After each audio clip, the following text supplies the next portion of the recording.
Hello. I wish this was a joke, but it's not.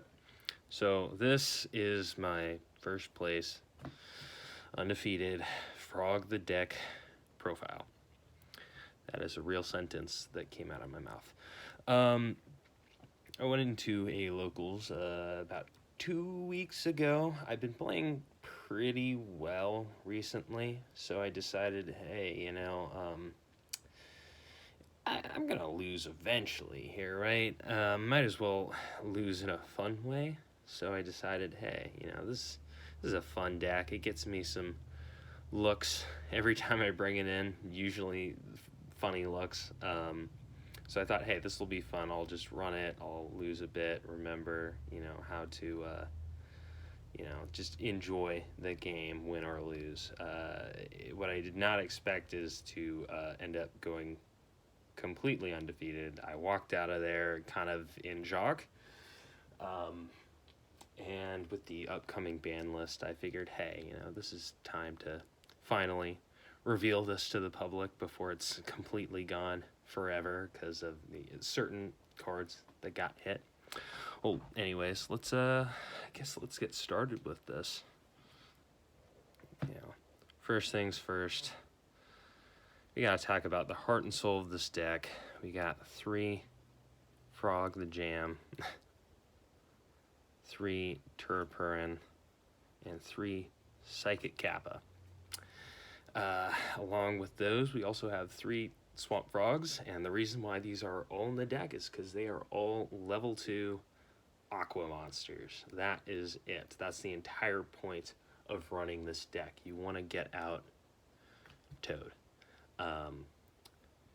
Of course, if you notice, 9 of these are basically bricks, This helps facilitate, these are just kind of there, and it makes you really think, well, why would I play a deck that has 9 different bricks in it? How is this going to benefit me at all?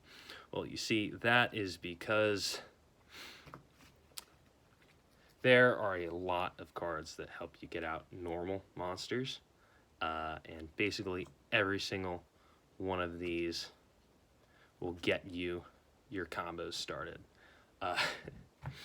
For those who don't know, I'll kind of go over these guys one by one. The first few monsters that I showed off weren't exactly like, they don't have any effects other than Swap Frog, and everybody kind of knows what that does. So, Rescue Rabbit. You can banish this card and summon out 2 normal monsters with the same name as long as they are under level 4. Basically, you normal summon this, banish for cost, you get a Toad. This is great, especially because at least at the time of recording this, there aren't a whole lot of hand traps other than the Bestials and Imperm. So, nobody's running Ash, it's basically free Toad. Equally important, though, is, of course, Unexpected Die. A lot of people have been running this in like Rika, Sun Avalon, which just goes to show how good a seemingly bad card can really be. Who would have thought? Just do this, normal summon out a Frog the Jam, and bam, there you got your combo started. You can go off with Sprite, you can go off with anything else. You can start Link climbing, Xyz climbing, Synchro climbing, do whatever you want. But of course, in this game, or at least in this deck, this is like your go-to combo starter. Along with that, we also have Enchanting Fitting Room. Not a lot of people know about this card. Like, every time I bring it out, people are very confused or wonder why. Or when I activate it, they're like, yeah, sure, there's no way this is going to do anything. But for those who don't know, basically you pay 800 life points and then you excavate the top 4 cards of your deck. Special summon all their level 3 and lower normal monsters. That's it. And when you run 9 normal monsters in your deck, you're usually bound to hit something. It whiffs. I won't lie. It has whiffed on me before. But when you combine it with all these other good stuff, you're bound to at least get 1 normal monster on the field. Then finally, the piece de resistance, the thing that really makes this deck work, Tri-White. This is another one of those cards that nobody really seems to know about or talk about, but basically you target 3 level 2 or lower normal monsters in your grave, special summon them. It's soul charge, literally, but it does the added psychic damage of summoning back terrible monsters. People run this in like Mogi Mogi, Ojima, Frog, obviously. But basically, this is the card that makes this deck broken pre-sprite stuff. As long as you see it. That's always been the biggest problem with this deck. You have a lot of ways to combo off, to link climb, to Xyz climb, do whatever you want, but you don't always see this. Sometimes you just see 5 normal monsters, and you're like, shoot, I guess this is over. But yeah, if we go on to our next package that we have here, it is the Sprite stuff. Rip Sprite. I really enjoy this deck. It's a very, very consistent. Helps anything that's level 2. I've seen people do stuff like the obvious, pure Sprite, get out your Toad. I've seen people do Tri-Sprite, which has been pretty popular. The deck that I've been running probably most these past few months is Evil Twin Sprite, and that has been just a blast to play. But obviously this works in a deck where you're trying to spam out Toads. I've seen people try and run this in Ojimas, of all things, and it's kind of ridiculous, kind of spicy.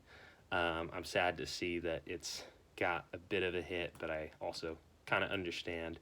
In case you have never heard of these cards before, Searcher for monsters, Searcher for spells and traps, Honest, Monster Negate, Spell Negate, Starter, and then basically banish whatever you want.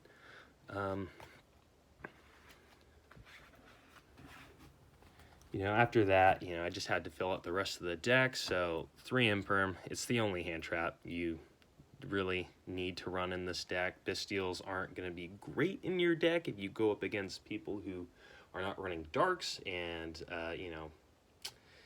even if they are, or if they aren't, you won't benefit off them. They're just kind of end up as bricks. I know that's surprising in a format where we have a lot of dark monsters that I would say that, but it's just, I didn't have enough space. All gas, no hand traps. And then other than that, it's 2 enemy controllers. I've been testing this out in other Sprite variants. I've seen a lot of success with it. I think it might see some more success this upcoming format, considering Kashtira, but this is mostly just a why not? Let's see how it works, right?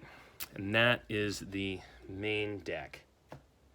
Now we get on to the extra. 3 Toads. This is the entire reason I am playing this deck. When I first heard the story of Frog the Jam, I thought, damn, that is so incredibly funny. I need to make a deck. And so I went out and bought these immediately, and then, never looked back. After that, 1 Cat Shark. Love this card. Don't really make them that often. Back when the Sprite stuff wasn't out, I'd go into him more to get over like towers, such as Adagnister, which was definitely a big problem when I first put this together. Although I later found like better ways to get over it. Right now he's just kind of in there for sentimental value. Sky Cavalry, bounce, it's great, especially if you're going up against things like Despia and they get out Mirror Jade. You just bounce it, don't have to worry about the field wipe. Pretty great. After that, Zeus package. You have a lot of XZs, so the fact that if you're not running this, then you're a little bit crazy, if you ask me, or maybe I'm just crazy. I'm definitely looking to enjoy seeing how this works in the next format, looking at other decks like Purely, but for right now, it's just very good. Enough said. Too gigantic. Kind of helps with the whole bringing out your stuff. Originally, before Ronan Toad got banned, you just summon out swap. and send Ronan, you'd summon out swap a few more times, and you'd link climb. You get crazy boards like Two Toads, IP, Sprite, or Elf, pass, you know. You didn't even need the main deck Sprite monsters for consistency. The Ronan Toaden was just that good. Now, you know, he's here still, unlike one of our other cards that we run in this deck. So, you know, use anything you can to get more consistency. After that, Avramax. I forget her name. I should know. It's right in front of me. Doesn't matter. Both are great. Specifically against Towers monsters and getting things off the field that, you know, people don't expect. I think before the Sprite stuff came out, barely went into him, always went into her, because she, you know, you'd start summoning things out and people would just kind of be like, where's this going?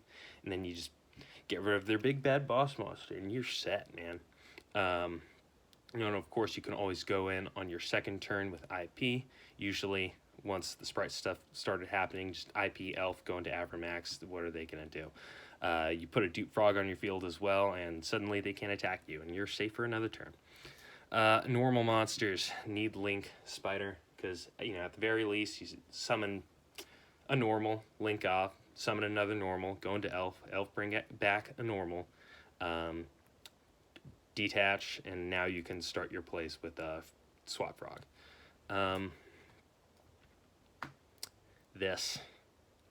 Rip. This, oh my goodness, this is the thing that honestly made this deck broken more than anything else. I understand why they got rid of it. I wish they didn't, because, you know, obviously this is a goofy deck. It's not as abused in, like, I guess or I don't know. It's a pretty abusable card even at 1. But, you know, even at just 1, it's enough to really put down a deck like Sprite. But, you know, between this and Toad, I think I'd rather have this ban for the sake of Toad, which is obviously a big draw for this deck for me. I really like that card. I think it's very silly. The fact that I can go into normal monsters with it, it's pretty great. So, yeah, rip. Other than that, I was thinking about my side deck. For the most part, I just kind of threw in some stuff that I figured might be going good second, because the problem with this deck is if you go second, you are kind of screwed. So that. There were some other stuff like Cosmics. That's really it, though. You know, every time I sided in at all, it was always these. You know, I just look for at least 6 cards that I could get out. I'd think, like, how many times am I going to see Tri-Sprite or Tri-White? How many times am I going to need a Jet? You know, things like that, and just side these in, go second. They managed to do me pretty well. And I honestly wouldn't change these back in this previous format, although I think that going forward, we're definitely going to have to figure out something in place of these. Other than that, there's not really much to say about the deck. I could maybe do a combo for you if you'd like, but given how everything is about to switch over with the new ban list, I don't think it would be that useful. I can talk about the decks I went up against, because I think this also played a bit into how I went undefeated. I won all the die rolls except for 1. When this deck goes second, it's not the best. But when you go first, you know, you just summon out 2 Toads, put them under an Elf, maybe get some negates with your red and carrot, and then you're good. You're toasty. You're set. Go first. That's it. That's simple. You win the game doing that. The decks that I played against were Cyber Dragon, which let me go first, which, you know, not the best to have when you're going up against like a multi-negate board, even if you are doing something that is based around going second. After that, I played a Tier Element deck, although the build was a little jank. The guy I was playing against, he ran a lot of trap cards and a few Phantom Knights cards in it to see how that would work, and it just ended up breaking his hand. So those first 2 games, I kind of 2-0'd them pretty quick. Third game I played was actually my toughest, surprisingly. It was Evil Eye. I had never played this deck before, and I also lost the die roll, so who would have known? When you do that and you play a deck that is not good going second, you tend to do pretty poorly. But luckily took it in the next 2 games because I figured, hey, I don't know how his deck works, but he sure as hell doesn't know how mine works. So I decided in all my going second cards, because he was also doing that, and let him go first. He ended up making not a great board and kind of gave me more information on what to go against, what to stop, what to get rid of, and I drew him to evenly, just got rid of everything. Next game, he decided to go first again, once again, evenly and Lightning Storm, just kind of took the game from there. After that was the most, I don't want to say the most interesting, but what I think is probably the coolest deck I played, which was Tier Elements, Bisted, Chidal.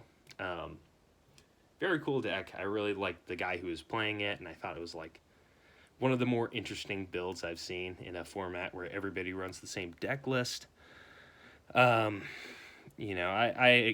won the die, so I set up my board, negated everything. Then he went first, put up a Winda. And the one thing about this deck is it does not survive Winda, so I drew evenly. I figured, okay, I'll get rid of his board, but I still can't play through anything. This kind of sucks. He gets rid of the Winda. And I'm like, oh my gosh, I can actually win this. That's crazy. So that's kind of how I won the last game. But yeah, fun deck. Highly recommend. I'm going to try and find new ways to play it, because out of all the decks that I play, this is the one that I feel is just so silly. It gets a smile out of people, even when they lose. When I lose, especially, I feel like I get a smile, because it's like, hey, I'm playing this deck. It's fine. I'm expecting this stuff. So, every time you win, just kind of an added bonus to a deck that's already just very fun to play. Anyways, that's it. Thank you for watching. Hope you have a wonderful rest of your day, and God bless.